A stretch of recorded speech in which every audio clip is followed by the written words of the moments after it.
Hello everyone.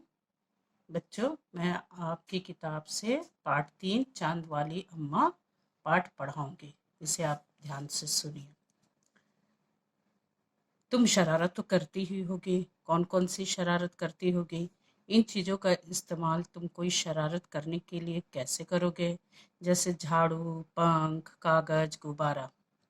अब आइए तो देखते हैं कि मतलब किस तरीके से यहाँ पे एक बूढ़ी अम्मा और आसमान जो है उससे शरा बूढ़ी अम्मा से आसमान शरारत करता है। तो इस कहानी को आगे बढ़ाते हैं।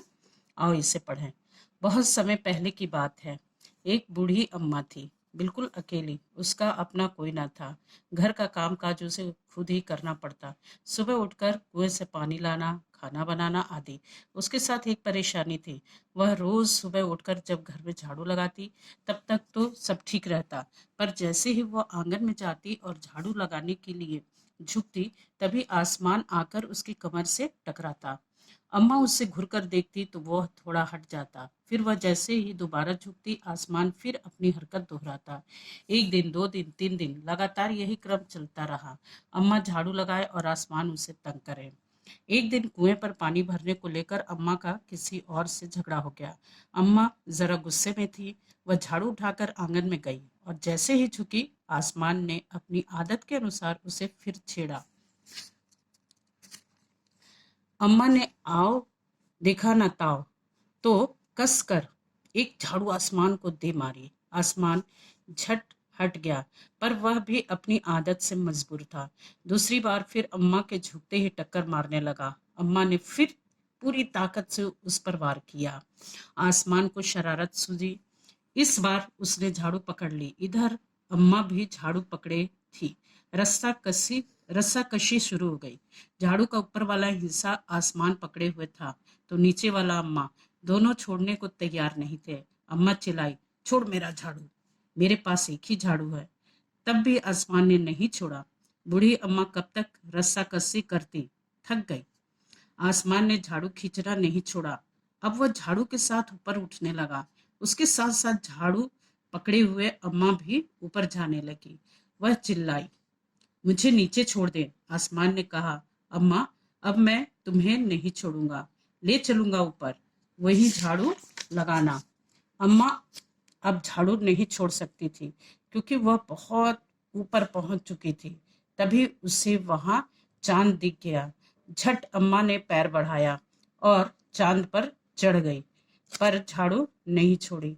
आसमान को फिर शरारत सूझी। उसने सोचा, अम्मा तो चांद पर चढ़ गई है, यदि चांद उसकी मदद करेगा तो मैं हार जाऊंगा, इसे यहीं रहने दो। ऐसा सोचकर उसने झाड़ू छोड़ दिया। अम्मा झाड़ू सहित चांद पर रह गई। वह इतनी थक गई थी कि झाड़ू पकड़े पकड़े ही चांद पर बैठ गई। आसमान ऊपर चला गया। उस दिन से आज तक बूढ़ी अम्मा झाड़ू पकड़े चांद पर ही बैठी है। तो बच्चों, आपको ये कहानी समझ में आ गई होगी और इसे आप पढ़िएगा। और इस कहानी के जो लेखक हैं वो तारा निगम हैं। इसमें आपने देखा कि एक बूढ़ी अम्मा है और आसमान है।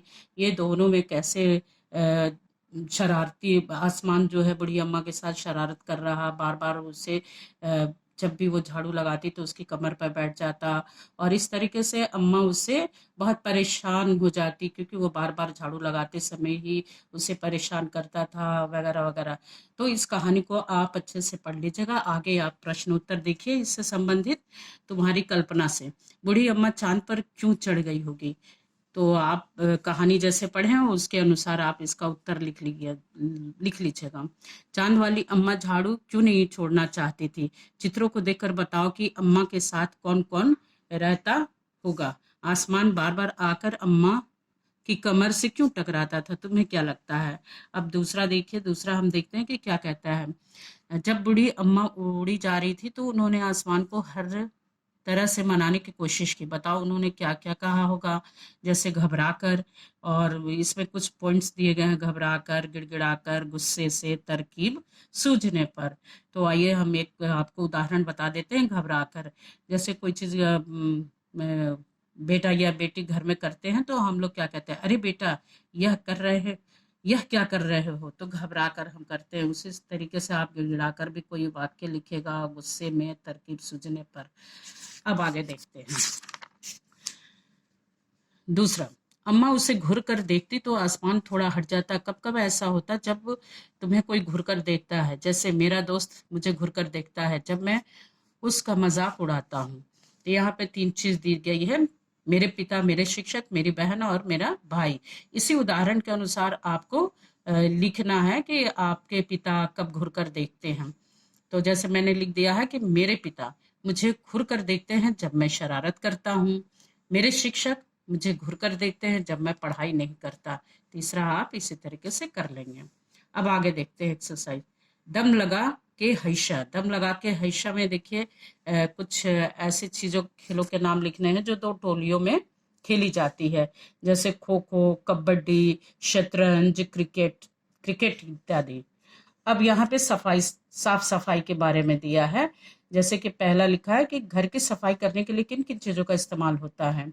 जैसे आप कह सकते हैं झाड़ू है, पोछा है और इत्यादि इत्यादि, जो भी होता होगा आप लिख लेंगे। किन किन मौकों पर तुम्हारे घर का सारा सामान हटाकर खूब जोर जोर से सफाई होती है। जैसे मैं एक उदाहरण बता देती हूँ, आप पर्व त्योहार पे होता है, शादी का जब माहौल रहता है तब होता है। इस तरीके से आप उदाहरण लिख लीजिएगा। ये मौके खास क्यों आते हैं। अब अगला देखते हैं। सफाई के काम से जुड़े हुए शब्द सोचो और लिखो। जैसे झाड़ना। अब सफाई के काम से जुड़े हुए शब्द कौन कौन से हो सकते हैं बच्चों। जैसे आप देखते हैं कि धोना है, पोंछना है, रगड़ना है, चमकाना है, इत्यादि इत्यादि। काम कौन करता है, यहाँ पे 2 कॉलम दिए गए हैं। जैसे लिखा है बूढ़ी अम्मा के काम, और मेरे घर में कौन काम करता है। तुम्हारे घर में भी बहुत से लोग काम करते होंगे, मम्मी करती होंगी और पापा करते होंगे, या भाई बहन इत्यादि सब मिलकर काम करते हैं। तो यहाँ 2 कॉलम दिए गए हैं। इसमें पाठ के आधार पे आपको लिखना है कि बूढ़ी अम्मा के काम कौन कौन से थे और घर में कौन कौन काम करता है। तो आइए देखते हैं। बूढ़ी अम्मा के काम: पानी भरना, सफाई करना, कपड़े धोना, खाना बनाना। अब देखिए घर में कौन कौन करता है, तो माता पिता दोनों करते हैं।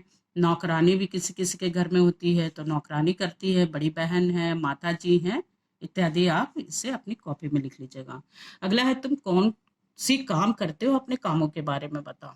जैसे घर के काम, और है घर से बाहर के काम। 2 कॉलम आप बना लीजिएगा। घर के काम में घर के काम के बारे में लिखिए, और बाहर के जो काम है वो बाहर के काम में लिखिएगा। जैसे घर के काम में होता है बच्चों खाना बनाना, झाड़ू लगाना, और भी जो जो आप घर में काम करते हैं उसको आप लिख लीजिएगा। और बाहर के काम में है दूध लाना या सब्जी लाना इत्यादि। अब आगे चलते हैं। तुम बूढ़ी अम्मा की मदद किन किन कामों में कर सकते हो। नेक्स्ट, कितने काम कितने नाम कितने काम, सॉरी, कितने नाम कितने काम। इस कहानी में नाम वाले और काम वाले कई शब्द आए हैं, उन्हें छांटकर नीचे तालिका में लिखो। तो नाम वाले शब्द और काम वाले शब्द, जैसे आपने किताब में कहानी में पढ़ा कि आसमान, चांद, पानी, झाड़ू इत्यादि ये नाम वाले शब्द है। और इसके बाद काम वाले क्या क्या, जैसे बूढ़ी अम्मा झाड़ू लगाती है तो झाड़ू लगाना, खाना बनाना, पानी लाना, उठाना इत्यादि, ये सब काम है। नेक्स्ट देखते हैं। तुम्हारी शरारत। अपनी किसी शरारत के बारे में लिखो। अरे आसमान की शरारत तो कुछ भी नहीं, मैंने तो एक बार, जो भी आप शरारत करते हैं आप या किए होंगे उसके बारे में आप लिखेंगे। तो बच्चों, मैं आशा करती हूँ कि आपको पाठ ये अच्छे से समझ में आ गया होगा और आप इसे कॉपी में कर लीजिएगा। Thank you.